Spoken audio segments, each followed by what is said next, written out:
नमस्कार, आपके साथ मैं हूं अलीम अतहर।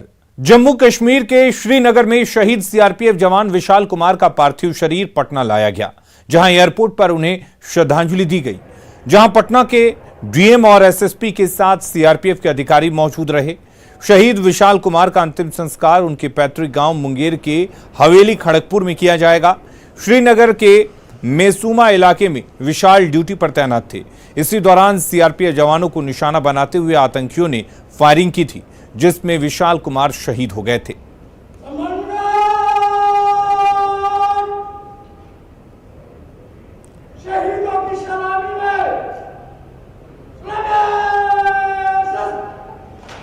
आतंकी हमले में बिहार के इकलाल विशाल कुमार शहीद हो गए हैं। सीआरपीएफ में हवलदार थे और फिलहाल उनका पार्थिव शरीर पटना एयरपोर्ट पर पहुंचा। तस्वीरों में आप देख सकते हैं लगातार शहीद विशाल अमर रहे के नारे लगाए जा रहे हैं और उनका पार्थिव शरीर उनके पैतृक गांव के लिए रवाना हो रहा है। यहां पर एस्कॉर्ट के माध्यम से जो उनका पार्थिव शरीर है यहां से भेजा जाएगा और बिल्कुल तैयारियां की जा रही हैं। तमाम जो आलाधिकारी हैं इस वक्त पटना एयरपोर्ट पर मौजूद हैं, चाहे वो बिहार के डीजीपी हों, अपर मुख्य गृह सचिव चैतन्य प्रसाद हों, इसके अलावा पटना डीएम, एसपी, एसएसपी और चिराग पासवान सांसद जो हैं वो भी यहाँ मौजूद हैं।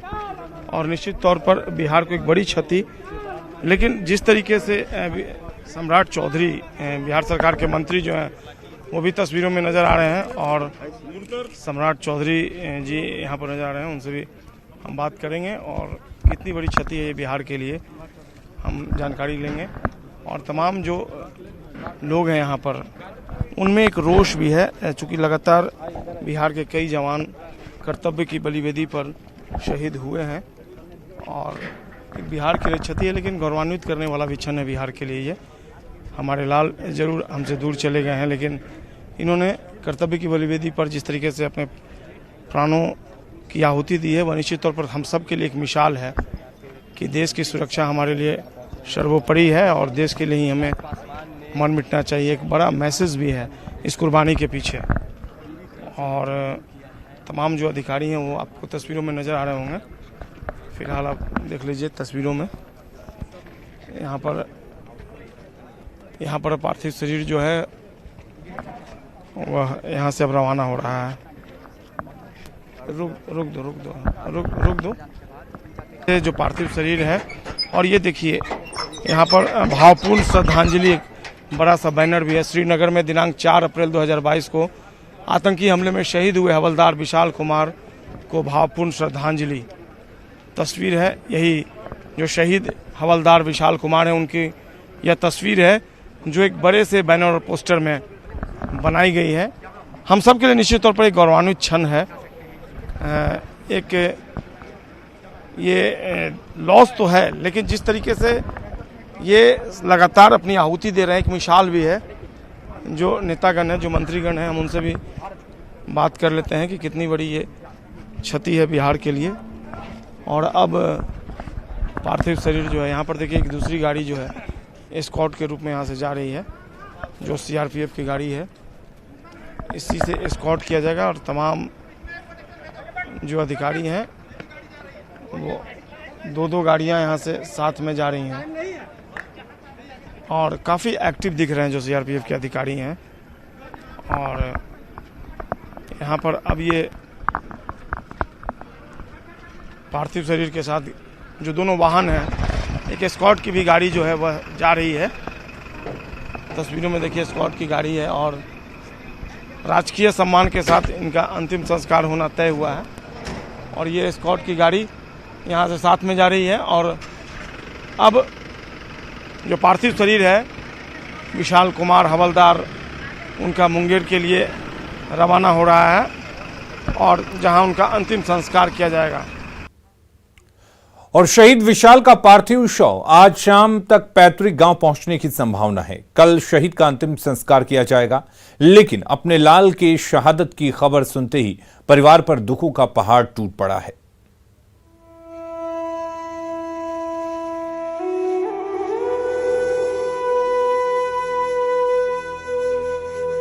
बेहद साधारण सा दिख रहा ये घर और विलाप कर रहे परिजन।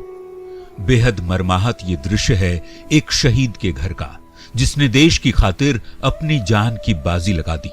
मुंगेर के हवेली खड़गपुर के रहने वाले विशाल कश्मीर के श्रीनगर स्थित मौसूमा में सीआरपीएफ के हेड कांस्टेबल के तौर पर तैनात थे, लेकिन आतंकियों के हमले में लड़ते हुए वे शहीद हो गए। क्या चाहेंगे? मेरा छोटा छोटा बच्चा है, हम किसके सहारे जिएंगे? मेरा सोना ऐसे धन तो चला गया। हवेली खड़गपुर प्रखंड के नाकी गांव में मातमी सन्नाटा पसरा है, क्योंकि इसी गांव का एक लाल 30 वर्षीय विशाल कुमार उर्फ धर्मेंद्र आतंकियों के कायराना हमले में शहीद हो चुका है। परिजनों के आंसू थमने का नाम नहीं ले रहे।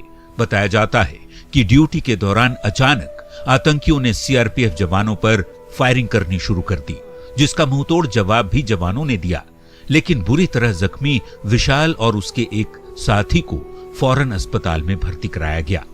लेकिन मुंगेर के लाल की सांसें देश की सुरक्षा में थम चुकी थी। बिहार की धरती का एक और लाल शहीद हो गया। विशाल अपने पीछे पत्नी और 2 मासूम बेटियों को छोड़ गए हैं। बुधवार को शहीद विशाल का अंतिम संस्कार किया जाएगा। अरुण शर्मा, न्यूज़ 18 मुंगेर।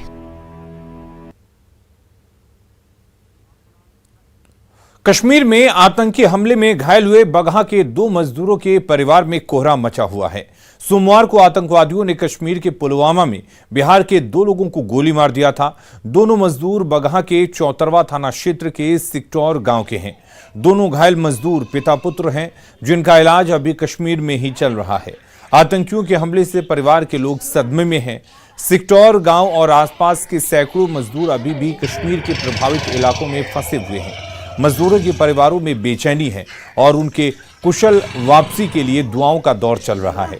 सिकटौर गांव के जोको पटेल और उसके पुत्र पतलेश्वर कुमार जम्मू कश्मीर में मजदूरी करने के लिए गए हुए थे।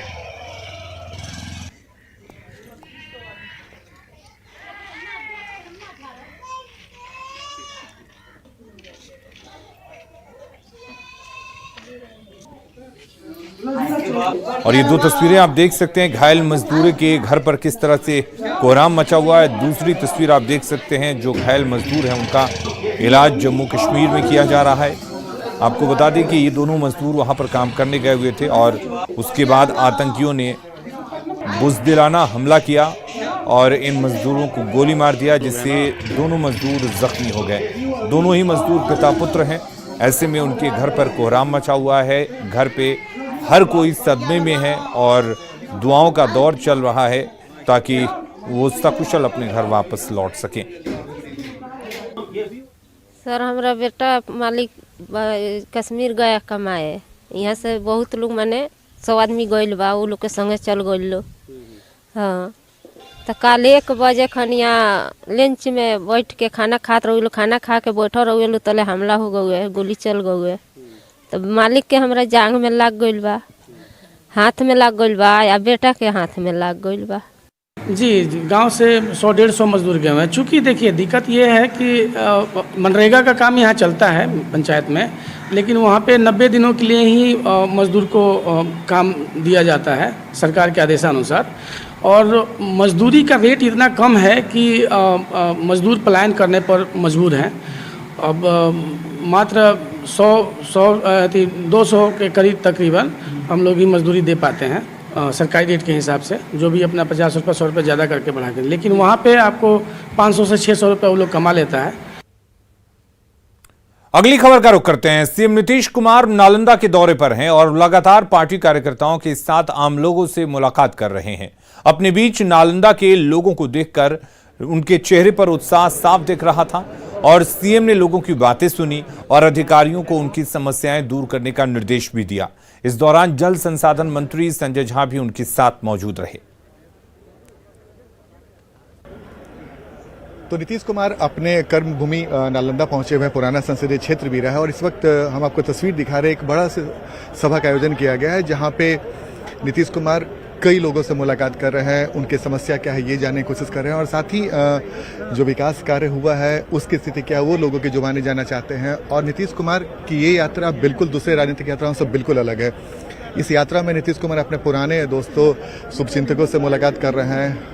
उनके बीच में आकर नीतीश कुमार भी बेहद उत्साहित था, लोग भी बेहद उत्साहित। तो इस वक्त हम आपको तस्वीर दिखा रहे हैं कि लगातार नीतीश कुमार जब लोगों के बीच में जा रहे हैं तो कई लोग उन तक अपनी समस्या पहुंचाना चाहते हैं, कई लोग मांग करते हैं, वो बजाता पेपर में लिखकर लाते हैं। नीतीश कुमार हर एक कागज लेते हैं और संबंधित अधिकारियों तक पहुंचाते हैं। तो जाहिर सी बात है नीतीश कुमार की ये यात्रा बाकी यात्रा से काफी अलग मानी जा रही है और नीतीश कुमार की इस यात्रा को लेकर काफी चर्चा भी है। इस वक्त हम आपको तस्वीर दिखा रहे हैं, जेडीयू के कई नेता भी यहाँ पर पहुंचे हुए हैं। संजय झा, श्रवण कुमार, यहाँ के विधायक, अस्थाना के विधायक। संजय जी, ये यात्रा नीतीश कुमार के दूसरे यात्रा से कैसे हम अलग माने? चूंकि नालंदा में इसके पहले भी सीएम कई बार आए, लेकिन आज की यात्रा को कैसे देखते हैं? ये अब ज्यादा इमोशनल कनेक्ट वाला ज्यादा हमको लगता है, क्योंकि व्यक्तिगत यात्रा एक तरह से है वो, क्योंकि जब से राजनीति किए अस्थाना विधानसभा से ही उनकी राजनीतिक पारी शुरू हुई। यहीं से विधायक बने 85 से, हरनौत से शुरू हुई। अस्थाना तो बगल में ही थी, मन इसी बेल्ट से उनका हरनौत से शुरू हुई। इसी बेल्ट से उनका राजनीतिक जो पारी है, राजनीति तो पहले से था, लेकिन इलेक्ट्रल पारी जो है यहीं से शुरुआत हुई। यानी कर्मभूमि अगर माने तो कर्मभूमि बिल्कुल यही रहा। यहाँ से सांसद रहे या जिन लोगों को टिकट मिलता रहा तो नीतीश कुमार जी के ही फैक्टर थे जिस वजह से जीतते रहे। तो देखिए, तस्वीर लगातार हम आपको दिखाने की कोशिश कर रहे हैं। संजय झा हैं, श्रवण कुमार हैं, अस्थाना के विधायक जितेंद्र कुमार हैं और बड़ी संख्या में जो लोग हैं वो भी यहाँ पर पहुंचे हुए हैं और कई ऐसे बुजुर्ग भी हैं जिनसे मुलाकात हुई। सर जी जी जी, कैसा लगा आपने बीच में नीतीश कुमार को पाकर? बहुत अच्छा सर। आपने अपनी समस्या बताई? जी जी हाँ, आप लेटर दे दिए सर। तो क्या बोले? कुछ नहीं बोले, लेटर पढ़े और रख लिए। कैसा लग रहा है? अच्छा लगा। अच्छा लगा। महिलाएं भी यहाँ पे मुलाकात हुई? हाँ हुई है, बहुत अच्छा लगा। पहली बार मैं बैंगलोर में रहती हूँ, यहाँ पे आके सीएम साहब से मिलकर बहुत अच्छा लगा मुझे। आपको कैसा लगा? मुझे भी बहुत अच्छा लगा। तो देखिए, ये तस्वीर है, बुजुर्ग हो, युवा हो, महिलाएं हैं, हर लोग नीतीश कुमार को अपने बीच में पाकर लोग बेहद उत्साहित हैं और जाहिर सी बात है नीतीश कुमार की यात्रा बाकी यात्रा से काफी अलग है। कैमरामैन सुबोध के साथ आनंद अमृतराज, न्यूज 18 नेटवर्क, नालंदा। पटना में बिहार तकनीकी सेवा की तरफ से जारी जेईई की परीक्षा के रिजल्ट में धांधली को लेकर छात्रों ने प्रदर्शन किया। सभी छात्र नेता प्रतिपक्ष तेजस्वी यादव से मिलने पहुंचे। छात्रों का आरोप है कि रिजल्ट में नियम और रोस्टर का पालन नहीं किया गया है। वैसे छात्रों का रिजल्ट दिया गया जो योग्य थे ही नहीं। और छात्रों से बातचीत की संवाददाता रवि एस नारायण ने। बिहार तकनीकी सेवा आयोग द्वारा लिए गए परीक्षा का जो नतीजा है जेईई का, वो जारी हुआ है और जो नतीजे सामने आए हैं उसे लेकर के जो अभ्यर्थी हैं उसमें भारी नाराज़गी है। इनका कहना है कि जो नियम है उसका पालन नहीं किया गया है और इसमें फर्जीवाड़ा हुआ है। और तमाम लोग अभी तेजस्वी के पास यहाँ मिलने के लिए पहुँचे हैं, नेता प्रतिपक्ष के पास, और अपनी बात रखने के लिए। क्या आप लोगों का यहाँ पे बात करते हैं? हाँ, यहाँ सबसे बड़ी बात है सर कि यहाँ पर सबसे पहले आरक्षण नियम का पालन नहीं किया गया है। दूसरी बात, आयोग ने कहा था जिस समय एडवर्टाइजमेंट निकला था कि मैं एक्सपीरियंस वाले को 60% में रखूंगा, उन लोगों का भी नाम आज फाइनल मेरिट लिस्ट में देखने को मिल रहा है। ये गंभीर बात जो है वो छात्र उठा रहे हैं कि जो लड़के नहीं पाए गए थे योग्यता, उनको भी शामिल किया गया है। और क्या आप लोगों की? सबसे पहले तो सरकार को 60% 40% जो विभाग गवर्नमेंट पॉलिटेक्निक को 40% दिया गया है। 60% के लड़कों का cut off counselling cut off से माइनस में चला गया, यानी जिनका काउंसलिंग भी नहीं हुआ उनका भी रिजल्ट हो गया। क्या आप और 40% में आयोग के द्वारा ही लिखा गया है, संबंधित संस्थान से प्राप्त सत्यापन प्रतिवेदन के अनुसार डिप्लोमा प्रमाण पत्र फर्जी पाए जाने के कारण इनको अयोग्य कर दिया गया, 0 कर दिया गया। इनका रजिस्ट्रेशन नंबर देखा जाए 91,923 है और इसका फाइनल रिजल्ट में देखा जाए, इनका देखिए फाइनल रिजल्ट में नाम आया हुआ है। सर हम लोग ये आयोग के तो तब नजर आया जब हमारे यूजीसी के कैंडिडेट को सुप्रीम कोर्ट ने, जो कि अभी हमारे पास जजमेंट है, उसको उन्होंने वहां से मतलब अयोग्य करार दिया है। और हमारा बिहार तकनीकी सेवा आयोग में जो अंदर बैठे हुए सचिव, अध्यक्ष महोदय, जो भी जिनको भी कहे, सारे लोग को सिलेक्ट कर लिया। वैसे अभ्यर्थी कम से कम 4 से 5 हजार हैं जिनका की सिलेक्शन अविलंब रोका जाए और अविलंब इस रिजल्ट को रद्द किया जाए। और साथ ही सबसे बड़ी बात, अभी जो भी रिजल्ट जारी किया गया है उसमें वो बच्चा किस यूनिवर्सिटी से है और उसका कितना प्राप्तांक है वो साथ में प्रकाशित करें। तमाम जो छात्र हैं उनका सिर्फ एक ही मांग है कि ये जो रिजल्ट जारी किया गया है उसे कैंसिल किया जाए और एक निष्पक्ष ढंग से फिर से जो जांच करके और पारदर्शिता के साथ एक नया रिजल्ट जारी किया जाए। कैमरा पर्सन अजय दुबे के साथ Ravi S Narayan, news 18 Patna.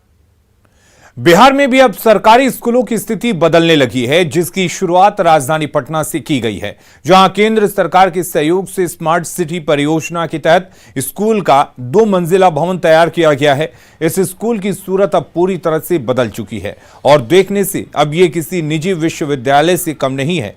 School के भवन को बाहर के इंजीनियर ने तैयार किया है, जो कि सभी सुविधाओं से लैस है और 75% काम पूरा कर लिया गया है।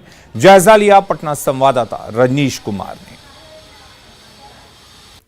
अब तक आपने सरकारी स्कूलों की दुर्दशा तो देखी होगी, कहीं भवन नहीं, कहीं शौचालय नहीं, तो कहीं लाइब्रेरी नहीं, तो कहीं शिक्षक नहीं। लेकिन राजधानी पटना के एक ऐसे स्कूल की तस्वीर आपको हम दिखाने जा रहे हैं जो स्मार्ट सिटी के तहत पूरी तरह से बदलने लगा है। यानी स्कूल अब पूरी तरह से स्मार्ट हो, इसको लेकर देख सकते हैं नए भवन बनाए गए हैं, क्लासरूम से लेकर बरामदा तक सब कुछ बदल गया है।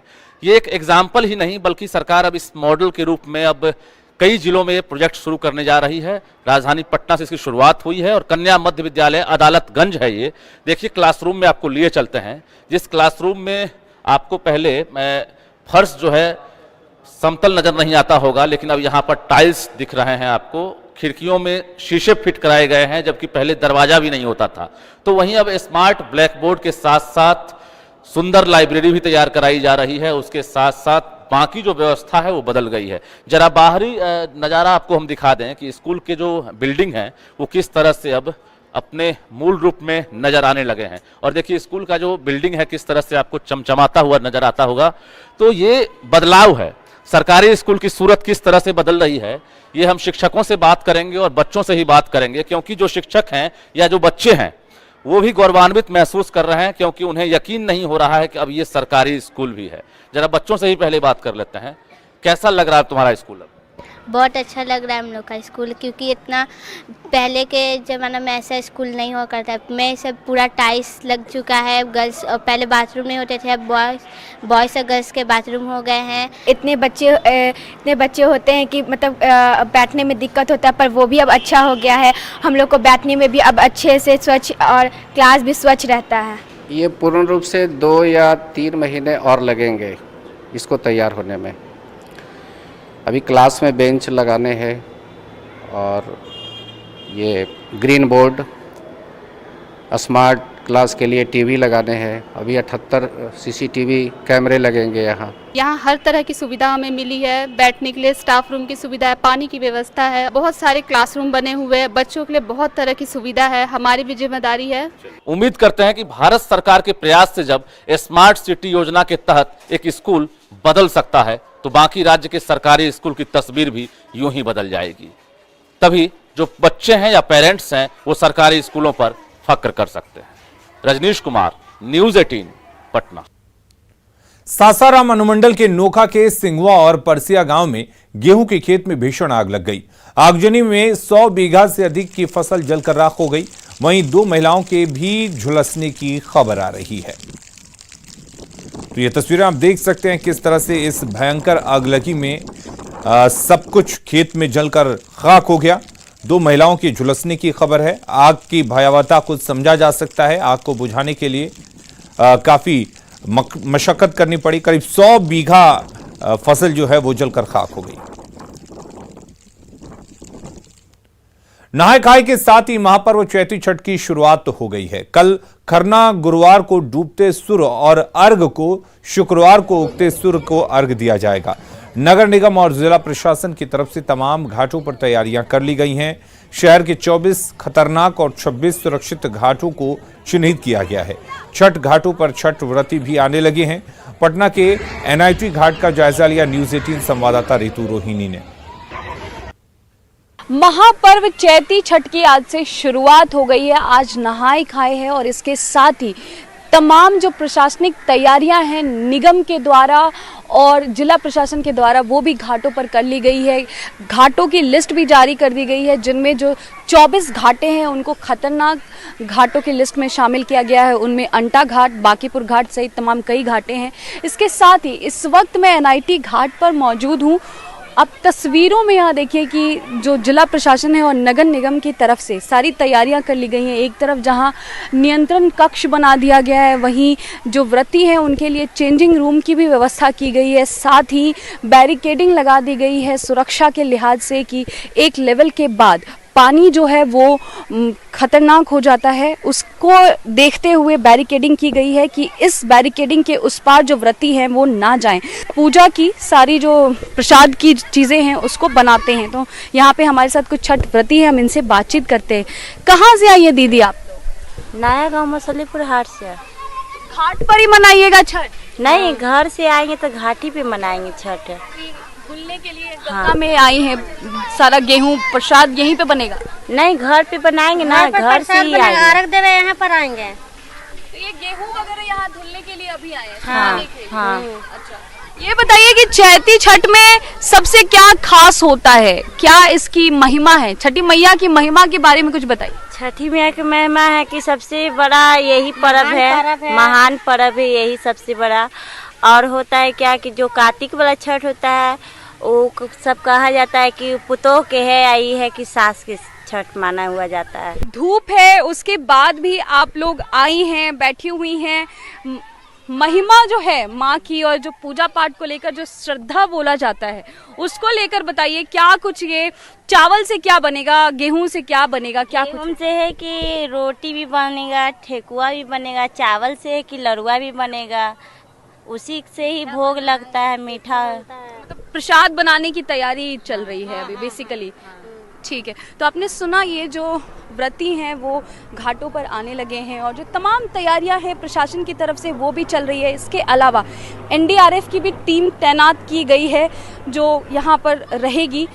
आज से ही धीरे धीरे यहाँ पर लोग जो हैं वो आने लगे हैं, तो ऐसे में तमाम प्रशासनिक तैयारी भी हो गई है। घाटों की लिस्ट भी जारी कर दी गई है। 24 घाटें हैं जो खतरनाक घाटों की लिस्ट में हैं, वहीं 26 घाटें हैं पटना की जिनको सुरक्षित घाटों की लिस्ट में शामिल किया गया है। न्यूज़ 18 के लिए ऋतु रोहिणी, पटना।